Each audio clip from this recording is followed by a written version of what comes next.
Law of attraction அப்படின்னாவே நிறைய பேருக்கு இதை வந்து ஒரு மேஜிக் ப்ராசஸாக தான் பார்க்க முடியும். இதுக்கு பின்னாடி இருக்கிற சயின்ஸ் என்றது சரியாக புரிஞ்சிருக்க மாட்டாங்க. இப்போ இந்த வீடியோ பார்த்துட்ருக்க நீங்கள் யாராவது ஈர்ப்பு விதியை பற்றி இப்போ தான் கேள்விப்படுறீங்க, ரீசெண்டாக தான் இந்த விஷயங்கள்லாம் நீங்கள் புரிஞ்சுக்கிட்டு இருக்கீங்க அப்படின்னா, நம்ம சேனல் இதை பற்றி நிறையா வீடியோஸ் முன்னாடியே பேசியிருக்கோம். ஒரு 5-6 இயர்ஸாக இந்த சேனல் போயிட்டுருக்கு. ஸோ லா ஆஃப் அட்ராக்ஷன் பற்றி நிறையா டீப் கான்செப்ட்ஸ் வந்து பாஸ்ட்லேயே நான் பேசியிருக்கேன். பழைய வீடியோஸ்லாம் செக் பண்ணி பாருங்கள்.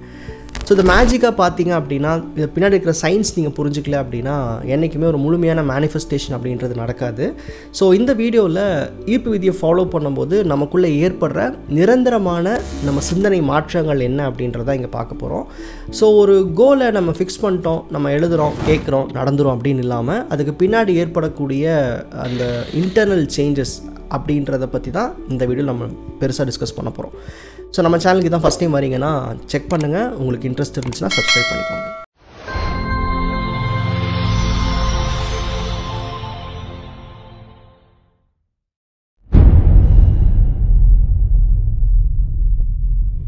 ஈர்ப்பு விதியை ஒரு ப்ராக்டிஸாக பண்ணிட்டு போகலாமே, இதுக்கு பின்னாடி இருக்கிற சயின்ஸை ஏன் வந்து நம்ம ரொம்ப டீப்பாக புரிஞ்சுக்கணும் அப்படின்ற கேள்வி நிறையா பேருக்கு இருக்கும்.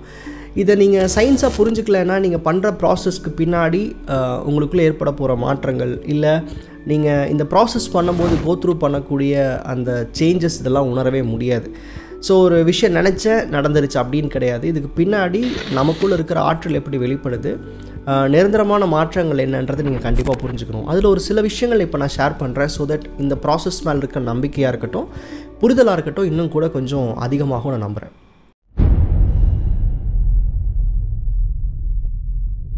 ஈர்ப்பு விதி பயிற்சிகள் நம்ம செய்யும்போது நமக்குள்ளே உருவாக்கப்படுற முதல் விஷயம் என்ன அப்படின்னா, ஒரு கூகுள் மேப் மாதிரி யோசிச்சுக்கோங்க. இப்போது நீங்கள் ஒரு இடத்துக்கு போகணுன்னு நினைக்கிறீங்க, அந்த டெஸ்டினேஷனை வந்து நீங்கள் கூகுள் மேப்பில் கொடுத்த உடனே இதுக்கு ஷார்ட்டஸ்ட் ரூட் என்ன, எந்த வழியாக போனால் சீக்கிரம் போகலாம், எதெல்லாம் டிராஃபிக் இருக்குது, இந்த மாதிரி எல்லா விஷயங்களையும் லைவாக அவங்களால பார்க்க முடியும். டிப்பிக்கலி நீங்கள் ஒரு இலக்கை உங்கள் கான்ஷியஸ்க்கு சொல்லிக் கொடுக்கும்போது, த்ரூ ப்ராக்டிசஸ் வந்து நீங்கள் டீச் பண்ணும்போது, இந்த விஷயம் எனக்கு பிடிச்சிருக்கு, இப்படி நான் வாழ நினைக்கிறேன், இல்லை இந்த மாதிரி விஷயத்தை அடைய நினைக்கிறேன்னு சொல்லி பயிற்சிகள் மூலமாக நீங்கள் நம்ம இந்த ப்ராசஸில் சொல்லிக் கொடுக்கும்போது கான்ஷியஸ் நமக்குள்ளே ஒரு மேப்பை க்ரியேட் பண்ணுது. இந்த மேப் நமக்கு தெரியாதான், இப்போ நான் வந்து ஒரு படித்தேன், நான் ஒரு வேலைக்கு போனேன், இல்லை நான் இந்த பிஸ்னஸ் பண்ணேன் அப்படின்னா இவ்வளோ சம்பாதிக்கலாம், இந்த மாதிரி நம்ம வாழலான்னு தெரியும்ல. ஸோ இதில் என்ன வித்தியாசம் இருக்க போகுது? கான்ஷியஸ் என்ன பெருசாக மேப் உருவாக்கிறோம் அப்படின்னா, நமக்கு தெரிஞ்ச அவேர்னஸ் வச்சு தான் நம்ம லைஃப் எப்பவுமே அப்ரோச் பண்ணுவோம். இப்போது நீங்கள் இந்த விஷயத்தில் ஜெயிக்க எவ்வளோ நாள் ஆகுதுன்னு கேட்டால் நீங்கள் என்ன சொல்வீங்க? உங்களுக்குள்ள ஒரு கால்குலேஷன் இருக்கும், 2 வருஷம் ஆகும், 3 வருஷம் ஆகும். ஸோ கான்ஷியஸ்க்கு அந்த மேப்லாம் தெரியாது. கான்ஷியஸ்க்கு தெரிஞ்சது என்ன அப்படின்னா, யூனிவர்சல் அவேர்னஸ்ன்னு சொல்லலாம். அதாவது உங்களுக்கு தெரிஞ்ச வழிகளை தாண்டி கான்ஷியஸ் உங்கள் லைஃப்பில் நிறையா ஈஸியான வழிகளையோ இல்லை நியரஸ்ட் ஆப்பர்ச்சுனிட்டிஸையோ காட்ட ஆரம்பிக்கும். ஸோ அப்போ ஒரு கோலை அமைச்சிக்கிட்டு நீங்கள் வந்து இந்த ப்ராக்டிஸ்குள்ளே வரும்போது முதல் நடக்கிறது ஒரு ப்ராப்பர் ரோட் மேப் க்ரியேட் ஆகும். அடுத்தடுத்து என்னென்ன விஷயங்கள் அடுக்கணும், நம்ம என்ன பண்ணால் நம்ம நினைக்கிற இடத்துக்கு போக முடியுன்றது முதற்கொண்டு ஒரு ப்ராப்பர் மேப்பிங் உங்கள் கான்ஷியஸில் நடக்க ஆரம்பிக்கும். ஸோ ஒரு சக்ஸஸ்ஃபுல் லைஃப் நோக்கி போகணும், ஒரு சக்ஸஸை நோக்கி போகணும்னு நினைக்கிற நீங்கள் இந்த பயிற்சிக்குள்ளே வரும்போது ஃபஸ்ட் எடுத்த உடனே உங்களுக்கு அந்த கம்ப்ளீட் பிளான் கிடச்சிரும். என் லைஃப் இப்படி தான் அன்ஃபோல்ட் ஆக போகுது, இப்படி தான் நடக்க போகுதுன்றதை நீங்கள் இந்த பயிற்சிகள் செய்யும்போது ஹார்ட்லி 3 to 4 monthsக்குள்ளே புரிஞ்சுக்க முடியும். ஸோ ஒரு கம்ப்ளீட் ஹோப்பே இல்லாமல் எனக்கு இது நடக்குமானே தெரியாமல் இந்த பயிற்சிக்குள்ளே வரும்போது அதுக்குண்டான பாசிபிலிட்டிஸ் என்னென்ன, அது என் லைஃப்பில் எப்படி நடக்கும்ன்றது முதற்கொண்டு ஒரு கிளாரிட்டி கான்ஷியஸ் உங்களுக்கு காமிக்க ஆரம்பிக்கும். ஸோ இதுதான் ஃபஸ்ட்டு மேஜிக்காக இருக்குன்னு சொல்லலாம். அதாவது ஒரு ஜீரோ அவேர்னஸோடு நம்ம ஒரு முயற்சியை பண்ணால் கூட இது என்ன பண்ணால் எங்கே இருப்போம், நம்ம லைஃப் எங்கே போக போகுதுன்றது முதற்கொண்டு 3 to 4 monthஸில் உங்களால் அந்த பயிற்சியில் இருக்கும்போது தெரிஞ்சுக்க முடியும்.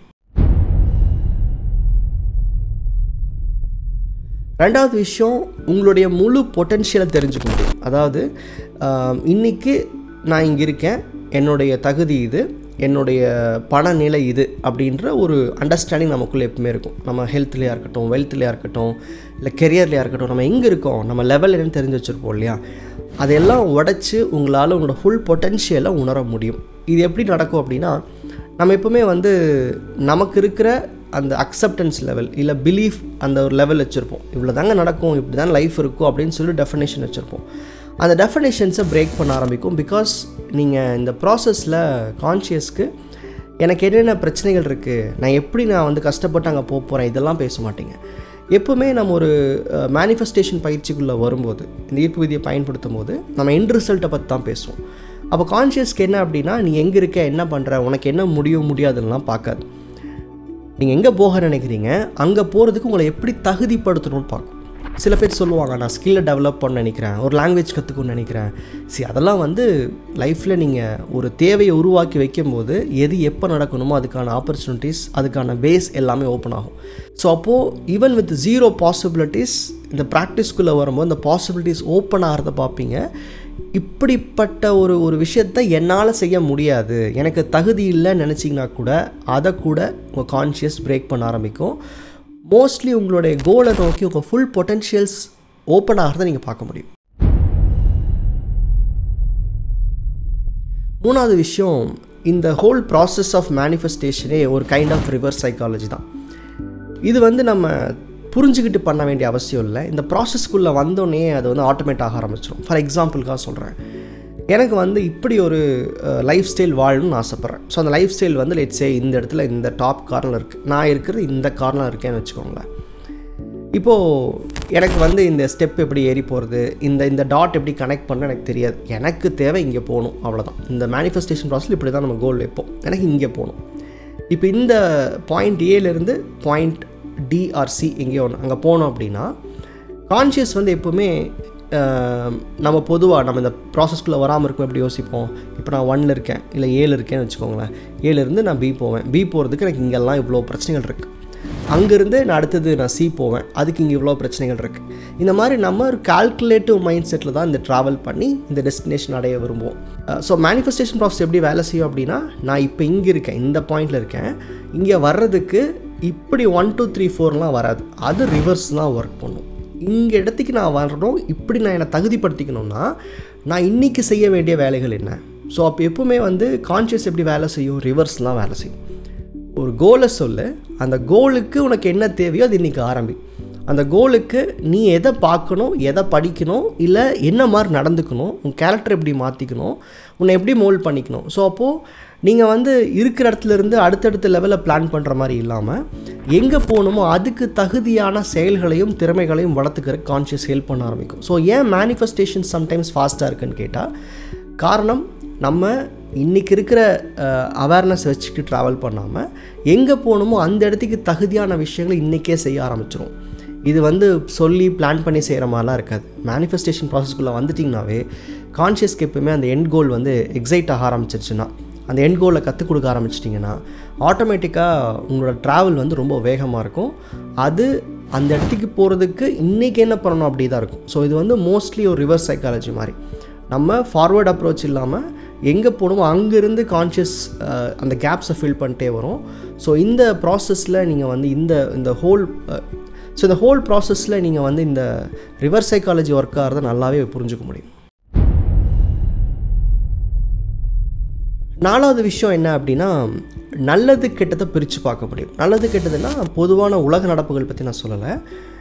ஒரு இலக்கு, ஒரு தேவை, இல்லை ஒரு ஆசை, ஒரு டெஸ்டினேஷன் ஒன்று வச்சுருப்போம்ல, ஏதோ ஒரு நோக்கி தானே இதிலலாம் நம்ம பயணிக்கிறோம். ஸோ அப்போ அங்கே போகிறதுக்கு எனக்கு எது தேவை, எது தேவையில்லை, எது சரி, எது தவறுன்றதை புரிய வைக்கும். நம்ம ஒரு சில நேரங்களில் டெசிஷன் எடுக்க முடியல, எனக்கு அடுத்து எங்கே போகிறதுன்னு தெரியல, எனக்கு ஒரு ஐடியாவே இல்லை, ஒரு டார்க் பிளேஸில் நிற்கிற மாதிரி இருக்குன்னு சொல்லுவோம்ல, அப்படி ஒரு சுச்சுவேஷன் இந்த ப்ராசஸில் வரவே வராது. அதாவது குழப்பமான சூழ்நிலைன்றது இந்த ப்ராசஸில் இருக்கிறவங்களுக்கு 100% வர வாய்ப்பே இல்லை. ஏன்னா நம்ம சிந்தனைகள் எல்லாமே நம்ம இலக்கை நோக்கி சிந்திக்கும்போது நம்மளால் வந்து அந்த சொல்யூஷனை மட்டும்தான் பார்க்க முடியுமே தவிர அது ஏன் நடக்காது, எப்படி நின்று போயிடுங்கிறதுக்கான வாய்ப்பை நம்ம பார்க்கவே மாட்டோம். ஸோ அப்படி ஒரு கிளாரிட்டியை உங்களால் உணர முடியும். அந்த உணர்தல் நடக்கிறதுக்கான காரணம் என்ன அப்படின்னா, அன்றாட நாளில் நம்ம இன்றைக்கி எல்லாத்தையும் பார்ப்போம், எல்லாத்தையும் பேசுவோம், எல்லாத்தையும் கவனிப்போம், எல்லாத்தையும் உள்ளெடுத்துப்போம்ல. ஆனால் நம்ம ஒரு இலக்கை நோக்கி பயணிக்கும் போது, இந்த ப்ராசஸில் நிற்கும்போது கான்ஷியஸ்க்கு அந்த இலக்கை தவிர மற்ற விஷயங்கள்லாம் ஃபேட் அவுட் ஆக ஆரம்பிச்சிடும். நான் இங்கே போகணும், இதுக்கு என்ன இன்றைக்கி பண்ணணும், இதுக்கு நான் எங்கே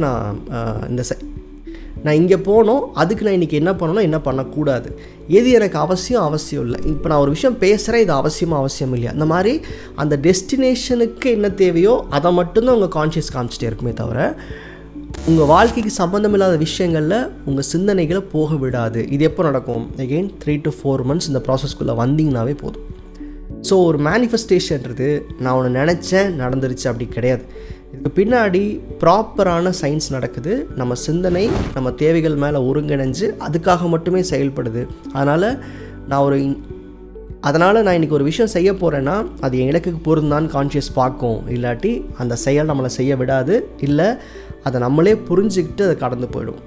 ஸோ எது சரி எது தப்புன்றதை உங்களால் ஈஸியாக புரிஞ்சுக்க முடியும், உணர முடியும். அதன்படி சரியாக நீங்கள் வந்து உங்கள் லைஃப்பை நடத்தவும் ஆரம்பிச்சிடுவீங்க. அண்ட் ஃபைனலி 5th பாயிண்ட் அப்படின்றது ஆப்வியஸ்லி இந்த மாதிரி ஒரு ப்ராசஸ்க்குள்ளே வரும்போது உங்களோட வளர்ச்சி ரொம்ப வேகமாக இருக்கும். இப்போது இந்த பயிற்சியிலிருந்து இதை உணர்ந்து ஜெயித்தவங்களுக்கு அது தெரியும். நிறைய சக்ஸஸ் ஸ்டோரிஸ் என் சேனல்லையே நீங்கள் பார்த்துருப்பீங்க. நிறையா நான் போஸ்ட் ஷேர் பண்ணியிருப்பேன், நம்ம கம்யூனிட்டி பேஜில் கூட இருக்கும். அவங்களோட வெற்றி அவங்களுக்கு ஆச்சரியமாக இருக்கும். காரணம் என்னென்னா அவங்க எதிர்பார்த்துருக்க மாட்டாங்க, இவ்வளோ வேகமாக நடக்குமா லைஃப்னு எதிர்பார்த்துருக்க மாட்டாங்க. நான் கூட சொல்லியிருப்பேன் என்னோடய ஸ்டோரியில் ஒரு 8 to 9 years ஆஃப் லைஃப் எவ்வளோ ஸ்லோவாக இருந்துச்சு, எப்படி அந்த 1.5 years to 2 years வந்து ரேஷ்னல் சேஞ்சஸ் நான் பார்த்தேன்னு சொல்லியிருப்பேன். சேம் வே நானும் அதை எதிர்பார்க்கல. சேம் வே இப்போது இந்த பயிற்சியில் இருக்கிறவங்களும் அதை உணர முடியும். காரணம் என்னென்னா இந்த ப்ராசஸ்க்குள்ளே வரும்போது நீங்கள் உங்கள் லைஃப்பை வந்து கம்ப்ளீட்லி டீக்ளட்டர் பண்ணிடுறீங்க. நான் முதல்ல பாயிண்டில் சொன்ன மாதிரி அவசியமானது அவசியம் இல்லாத பிரிச்சிடுறீங்க. உங்கள் இலக்குகளுக்கு தேவையான விஷயங்களை மட்டும் ஃபைன் டியூன் பண்ணுறீங்க. இது எல்லாமே வந்து மேஜிக்காக நடக்கிற மாதிரி இருக்கும். ஏன்னா உங்களால் அந்த வளர்ச்சியை உணர முடியாது. ஏன்னா அது உணர்றதுக்குள்ளேயே அந்த இடத்துக்கு போயிடுவீங்க. அவ்வளோ வேகமான வளர்ச்சியை பார்க்க முடியும். ஸோ ஒரு க்ரோத்ன்றது சாதாரணமாக நம்ம மெனக்கெட்டு ஒரு எஃபர்ட் போட்டு ஃபோக்கஸ்டாக பண்ணுற ஒர்க்கை விட இந்த ஈர்ப்பு விதி மாதிரி விஷயங்களுக்குள்ளே வந்து இதை புரிஞ்சுக்கிட்டு அதன்படி நம்ம பண்ணும்போது வேகம் அதிகமாக இருக்கும். காரணம் என்னென்னா உங்களுக்குள்ள இல்லாத நம்பிக்கைகளை கூட நீங்கள் விதைக்க ஆரம்பிச்சிருவீங்க.